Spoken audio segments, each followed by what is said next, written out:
Hello, this is Darren Pulsifer, Chief Solution Architect of Public Sector at Intel, and welcome to Embracing Digital Transformation, where we investigate effective change leveraging people, process, and technology.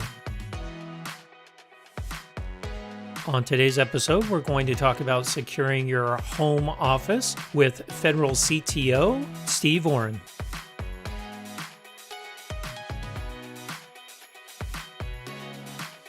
Now, one thing we've talked about, and you helped me out with it, I appreciated it so much. We want to talk about it in the podcast, and that is, how do I secure my home office? So let's go through it. Let's take a look at, all right, what can you do to secure your router, to secure your machines at home? Because everyone has this now. So Steve, we are come to the wise oracle of Steve around securing your home. So you better do a bang up job here and help me out. Thank you. Let's start on the system itself. And this is both your laptops, your tablets, your phones, all of the internet connected devices that you have within your house. Update them. Download the patches every time that they're updated, that you've got the notifications, both the apps that are running on them, as well as the operating system or the core system. Don't wait. Always so I don't just hit postpone indefinitely? Never. When that pops Especially up. now. All right. Gotcha. All right. Same thing with your endpoint security agents, whether you're using an antivirus or another kind of tool, a local firewall, make sure they're up to date and run regular scans. And one thing I think a lot of people don't get is they have it set up by default to scan at 2 a.m. Great. That's if you left your system on. Many laptops you shut down and then they never get scanned because you never actually have it on at 2 a.m. So one thing you must do is make sure you're running those regular scans when this, and if you're going to set up for a scheduled event, make sure the system's on. Make sure you've deployed endpoint security to all of your devices. People are commonly used to doing security on their laptops and desktops. They have, an antivirus, they have a firewall. Not as many people have those kind of security things for their phones and their tablets. The software exists, many of them are free, and they actually help protect you. So download them and enable them. Make sure to turn on your local firewall and enable the router's firewall. So you're in your router today, there is basic firewall settings. There are basic settings that you could turn on and get some immediate protections. Making sure that you have proper security set on to your Wi-Fi, which we'll get into much more detail. But one thing I want to highlight is something that most people don't even think about, and it is actually something that is one of the major steps you could do to reduce your overall risk while surfing on the internet. And it's around reducing your runtime surface area of attack. And this is going to go against how people think, but close the apps that aren't in use. If you're running 1,000 apps, every one of those is an attack point. And one of the key things people don't understand is that I can use one app to attack another.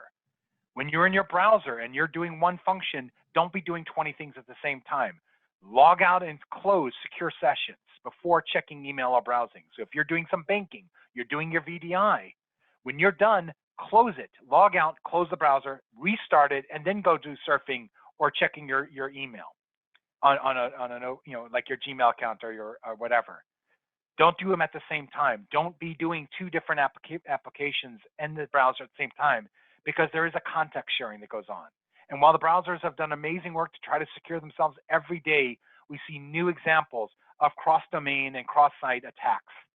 And so by just closing your browser down, logging out of secure sessions, and not doing simultaneous activities of different types, you can actually reduce your overall threat significantly, because ultimately they're going to come into that same vehicle. They're going to get you to click on a link, and they're going to try to get you to run malicious code or to run a script in that browser. And if there's nothing there for them to attack, it's going to limit the exposure. And so that is one best practice that doesn't take a whole lot of energy, that can actually really increase the overall security of your environment as you're browsing and checking email. Well, you say it doesn't take a lot of energy. Your kids aren't on the internet yet, Steve, right? Yet. So I got teenagers at home. There's like 50 tabs open in Chrome. And you say that's easy. That's going to be a lot harder for us to have kids. But education, maybe I'll have you talk to them and you can scare them really bad on how evil the internet is. We'll have to have you come visit, Steve. But there's a really good website that everyone should go take a look at. It's called stopthinkconnect.org. That's STOPTHINKCONNECT. So it's spelled exactly that, stopthinkconnect.org. And it's a really good educational site to help both young and old understand about how best to browse in a secure fashion. I'll point them to that. I'll make them go through that. Yeah. All right. The now other side of the story. Yeah, let's talk about the modem now. Let's talk about our Wi-Fi and all that. Yeah, so the Wi-Fi modem router security tip, there's a variety of things that we need to do here. It starts with whatever device you have came to you with a default password. Change it immediately and make it good. Make it as many characters as you're willing to do, but a minimum of 8 to 10. Use different characters, so upper lowercase, numbers, and special characters. So password's not a good password. Password's not your password, and password 123 isn't your password. Got it. Change those default passwords immediately. When your ISP, your local ISP, gave you a default web portal to manage your device, it also has a default password. Make it a unique password. Where you can, use two-factor authentication, whether it be with the SMS-based or one of the more advanced ones from Microsoft, Google, Duo, what have you. Here's a nice little thing that, again, it doesn't take a lot of work. Your devices came with a default SSID or network name. Change it. Because someone who's doing drive-by roll down is looking for SSIDs that they can recognize. Oh, that's a Verizon router. Oh, that's an AT&T router. I know how to attack that, or I know what the default passwords are. Changing the SSID adds one level of step of obfuscation to your network infrastructure. And don't give away your Wi-Fi to everybody. I mean, obviously your kids are going to need it to connect, but sometimes you can just connect it for them. Don't publicize your Wi-Fi network password to anyone who's coming to because that's something that oftentimes you don't change that often. It'd be great if you did, but you don't need to give it away. Sometimes you can take the device and type it in and then let them connect. Make sure you enable automatic updates for your routers and modems. Again, it's not something that's intuitive to people, but just like your laptop needs to be updated, so does your router and modem.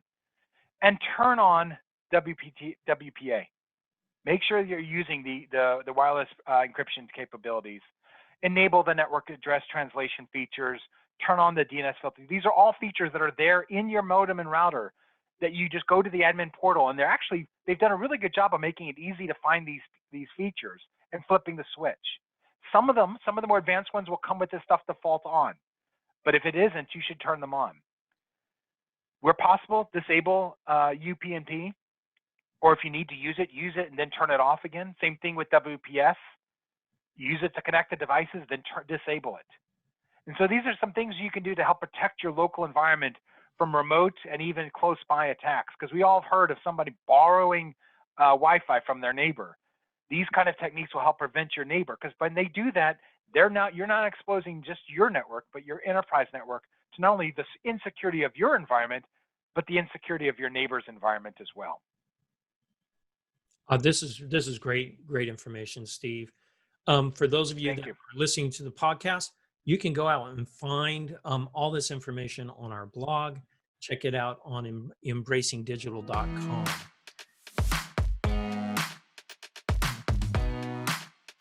Thanks for listening to Embracing Digital Transformation today. If you liked our episode, go ahead and give us 5 stars on your favorite podcast or video streaming site. You can also find out more on embracingdigital.com. Until next time, keep moving forward and embrace the digital revolution.